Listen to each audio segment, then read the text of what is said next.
जय स्वामीनारायण विद्यार्थी मित्रों, श्री स्वामीनारायण गुरुकुल राजकोट संस्थान द्वारा आयोजित SGIS ऑनलाइन गुरुकुल में आप बधा ज विद्यार्थी मित्रों हार्दिक स्वागत है। तो आपणे बात करी रह्या हता चेप्टर नंबर 9 प्राणीओं में प्रजनन, जेमां आपणे आगळना टास्क में प्रजनन एटले शुं, प्रजननना प्रकारो जोया, त्यारबाद जोयुं के प्रजनन प्राणीओं में प्रजनन शा माटे जरूरी छे एना विषे ख्याल मेळव्या बाद आपणे लास्ट में जोयुं हतुं के लिंगी प्रजनन एटले शुं। ए लिंगी प्रजनन में आपणे आगळ वधीए तो मनुष्य में जे लिंगी प्रजनन थतुं होय छे ए कई रीते थतुं होय छे, एमां अंगो कया कया जरूरी होय छे के जेवी रीते आपणे 7मा धोरणमां वात थई हती पाचन क्रिया में के जे मुख गुहा, अन्ननळी, जठर, नानुं आंतरडुं, मोटुं आंतरडुं आ बधा ज अंगो मळीने पाचननी क्रिया में भाग लेता होय छे ने ए बधा अंगो होय तो ज पाचननी क्रिया थती होय छे। तो एवी ज रीते आपणा शरीरनी जे प्रजनननी क्रिया छे एना माटे पण मनुष्यना शरीरमां कंईक अंगो आवेला होय छे अने एमां आपणे वात करी के लिंगी प्रजनन क्यारे शक्य बने छे ज्यारे नर अने मादा जन्युओ जोडाण पामे छे त्यारे। तो पाचननी क्रिया थवा माटे नर अने मादामां बंनेमां सरखा ज अंगो होय छे, परंतु अहींया प्रजनननी क्रिया थवा माटे नर अने मादा એટલે કે પુરુષ અને સ્ત્રી બંનેમાં અંગો છે અલગ અલગ હોય છે અને બંનેમાં જે ઉત્પન્ન થતા પ્રજનન કોષો છે, જન્યુઓ છે એ પણ અલગ અલગ પ્રકારે ઉત્પન્ન થતા હોય છે। તો એના વિશેની ચર્ચા કરવા જઈ રહ્યા છીએ ત્યારે સૌપ્રથમ આપણે જોઈએ નર પ્રજનન અંગો એટલે કે પુરુષમાં રહેલા પ્રજનન અંગો। તો આકૃતિમાં તમે જોઈ રહ્યા છો જે આકૃતિ આપણને આપેલી છે એ નર પ્રજનન અંગોની આપેલી છે, જેમાં શેનો શેનો સમાવેશ થાય છે તો નર પ્રજનન અંગોમાં એક જોડ શુક્રપિંડ,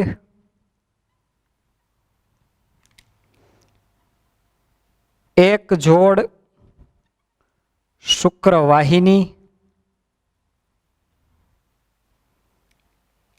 अने एक शिश्न, आ 3 अंगो नर प्रजनन अंगों में रहेला होय छे।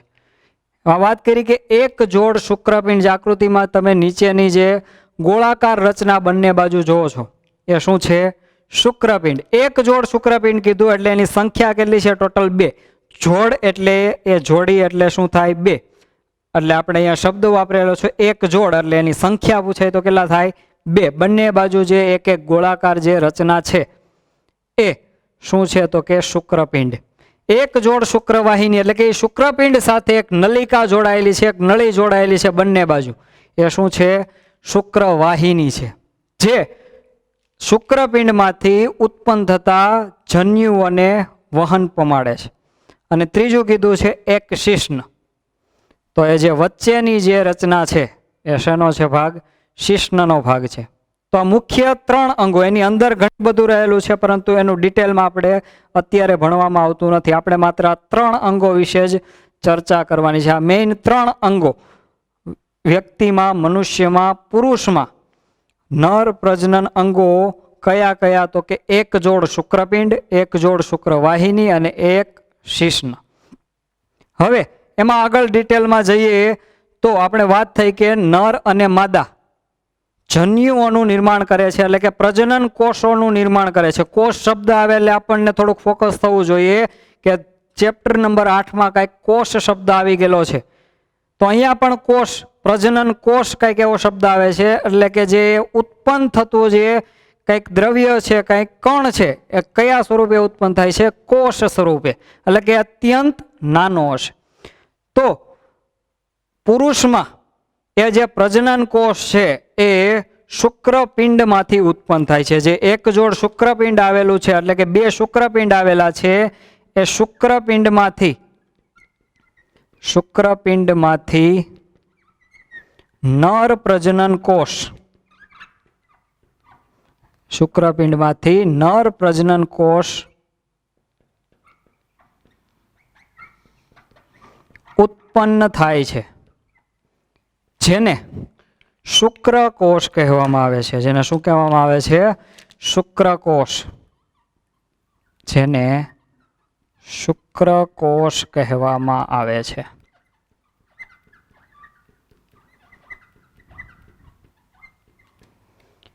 શુક્રપિંડમાંથી નર પ્રજનન કોષ ઉત્પન્ન થતો હોય છે અને આ નર પ્રજનન કોષને શું કહેવાય છે? શુક્રકોષ કહેવામાં આવે છે. હવે એ કેટલી સંખ્યામાં ઉત્પન્ન થતા હશે? જે તે સમયે એની સંખ્યા પણ કંઈક હોવી જોઈએ ને. તો શુક્રપિંડમાંથી ઉત્પન્ન થતો શુક્રકોષ લાખોની સંખ્યામાં ઉત્પન્ન થાય છે. લાખોની સંખ્યામાં ઉત્પન્ન થાય છે. તો હવે આ શુક્રકોષ એનો આકાર કેવો હોય છે? આપણે કોષ ભણી ગયા છીએ. કોષની જે આકાર છે એના વિશે પણ આપણે જોયું હતું કે એનો આકાર છે એના કાર્ય સાથે સંકળાયેલો હોય છે. જેમ કે આપણે જોયું તો ગોળાકાર, ત્રાકાકાર, ત્યારબાદ જોયું તો શાખિત કોષ. તો એ દરેક જે આકાર હતો એ તેના કાર્ય સાથે સંકળાયેલો હતો. તો અહીંયા પણ શુક્રકોષ છે એનું કાર્ય શું છે? તો કે એ માદા કોષ સાથે જોડાઈને નવા બાળ સજીવનું નિર્માણ કરે છે. તો એનું શું થયું છે? કાર્ય થયું છે. તો એનો આકાર પણ એના કાર્ય સાથે સંકળાયેલો છે. તો એનો આકાર પણ તમે આકૃતિમાં જોઈ શકો છો. એક પ્રકારનું સળી જેવું છે, પરંતુ અસ્તવ્યસ્ત આકાર. આમ જોવા જઈએ તો છેલ્લે એક પૂંછડી દેખાય છે, ઉપર એક શીર્ષ જેવો અણીવાળો ભાગ દેખાય છે અને વચ્ચે એક છે જાડો ભાગ, જેને આપણે કહેશું મધ્ય ભાગ. તો આ શુક્રકોષની રચના 3 વિભાગમાં વહેંચાયેલી હોય છે, જેનો આકાર ઉપર એક શીર્ષ હોય છે, ત્યારબાદ મધ્ય ભાગ હોય છે અને એક શું હોય છે? લાંબી પૂંછડી. આ લાંબી પૂંછડી શું કામ હોય છે?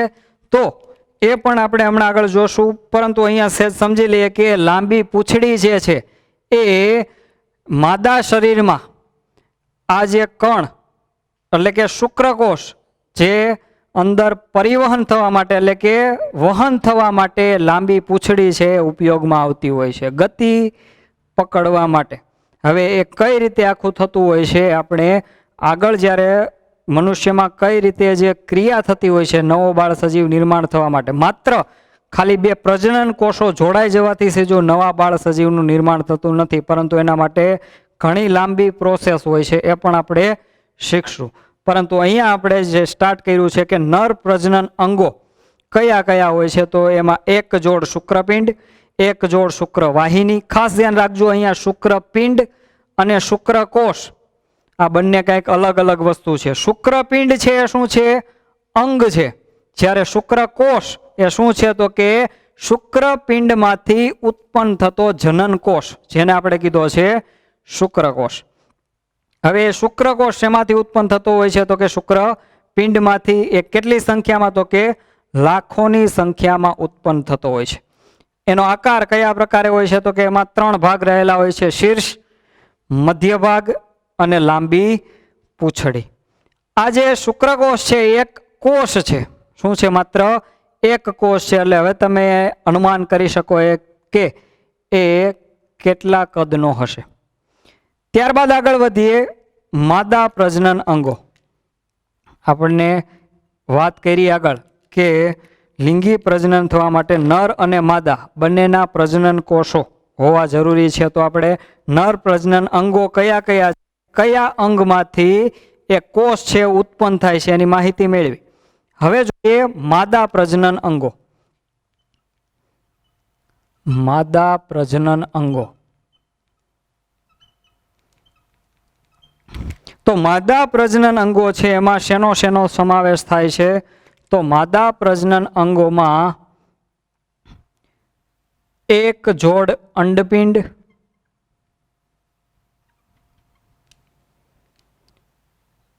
એક જોડ અંડવાહિની, જેને બીજું કહેવાય છે ફેલોપિયન નલિકા.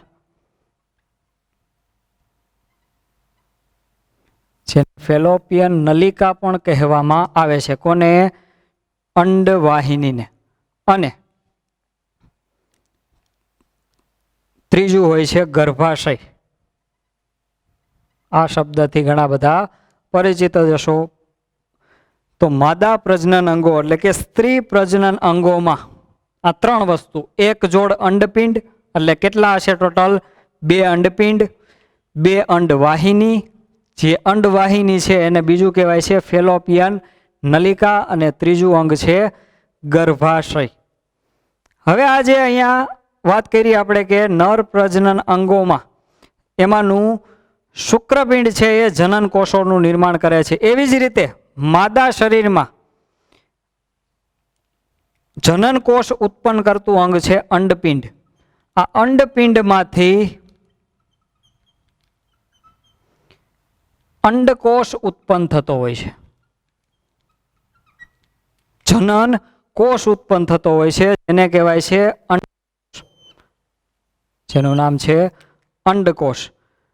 હવે એની સંખ્યા વિશે વાત કરી લઈએ તો શુક્રકોષો છે એ જે તે સમયે લાખોની સંખ્યામાં ઉત્પન્ન થતા હોય છે, પરંતુ માદામાં એવું હોતું નથી. માદામાં કયા પ્રકારે હોય છે તો એ અંડકોષ ઉત્પન્ન થવાનો કંઈક સમયગાળો હોય છે.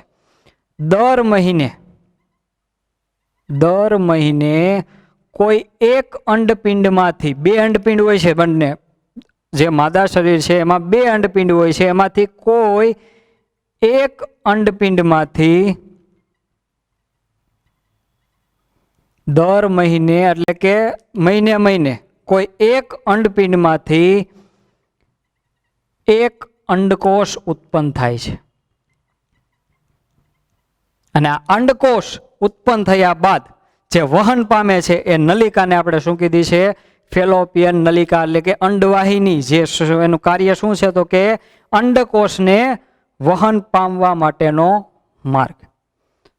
તો લિંગી પ્રજનન જોયા બાદ આપણે જોયું મનુષ્યમાં પ્રજનન અંગો. એ મનુષ્યમાં પ્રજનન અંગોમાં જોયા નર એટલે કે પુરુષમાં પ્રજનન અંગો અને માદામાં પ્રજનન અંગો. તો માદા પ્રજનન અંગોની તમે આકૃતિ જોઈ શકો છો, એનો આપણે ખ્યાલ મેળવી લઈએ તો બંને જે હાથ જેવું આપણને દેખાય છે ને એની જે નીચે ગોળાકાર રચના આપણે જોઈ શકીએ છીએ, જે છે અંડપિંડ. બંને બાજુ એક હોય છે. ત્યારબાદ એને જે વહન પમાડતી જે નલિકાઓ બંને બાજુથી છે, જે આખા હાથ જેવી રચના આપણને દર્શાવેલી છે, એ છે અંડવાહિની એટલે કે ફેલોપિયન નલિકા. અને છેલ્લું છે ગર્ભાશય. તો વચ્ચેનો જે ભાગ છે એ શું દર્શાવે છે? ગર્ભાશય. હવે જોઈ લઈએ કે અંડકોષ, આપણે જે શુક્રકોષ વિશેનો આકાર જોયો હતો કે જેમાં શીર્ષ, મધ્ય ભાગ અને શું હતું? પૂંછડી. અંડકોષનો આકાર જોઈએ તો અંડકોષનો આકાર જે તમે જોઈ શકો છો એ કેવો હોય છે? ગોળાકાર આકાર હોય છે. એક આપણે ગોળાકાર જે કોષ આપણે જોયેલો હતો એના જેવો જ એક આકાર હોય છે. વચ્ચે પણ એક તમને બિંદુ જોવા મળશે જે શું કહેવાશે? કોષ કેન્દ્ર. આ પણ એક શું છે? કોષ જ છે. શુક્રકોષની જેમ અંડકોષ પણ એક જ કોષ છે, જેમાં આપણે કોષ કેન્દ્ર પણ જોઈ શકીએ છીએ. તો આપણે આજે સમજ્યા નર પ્રજનન અંગો અને માદા પ્રજનન અંગો. આ અંગો હોય તો જ લિંગી પ્રજનન છે શક્ય બને છે. અને લિંગી પ્રજનન શક્ય બન્યા બાદ જો બંને એટલે કે નર અને માદા પ્રજનન જન્યુઓ એટલે કે પ્રજનન કોષો બંનેમાંથી ઉત્પન્ન થતા હોય તો જ નવા બાળ સજીવનું નિર્માણ થતું હોય છે. હવે એ ઉત્પન્ન થયા બાદ આગળની પ્રોસેસ કઈ રીતે હોય? ઉત્પન્ન થઈ છે બંને જે શુક્રપિંડ અને અંડપિંડ બંનેમાંથી જનન કોષો ઉત્પન્ન થયા બાદ હવે કઈ રીતે એનું જોડાણ પામે છે? કારણ કે અહીંયા જોયું તો આપણે કે લાખોની સંખ્યામાં ઉત્પન્ન થાય છે, જ્યારે માદામાં દર 1 મહિને એક અંડકોષ જ ઉત્પન્ન થતો હોય છે. તો હવે એનું જોડાણ કઈ રીતે થતું હોય છે અને એ જોડાણ પામ્યા બાદ બાળનું નિર્માણ કઈ રીતે થતું હોય છે એની માહિતી આપણે આગળના લેક્ચરમાં મેળવીશું. ત્યાં સુધી બધાને મારા જય સ્વામિનારાયણ.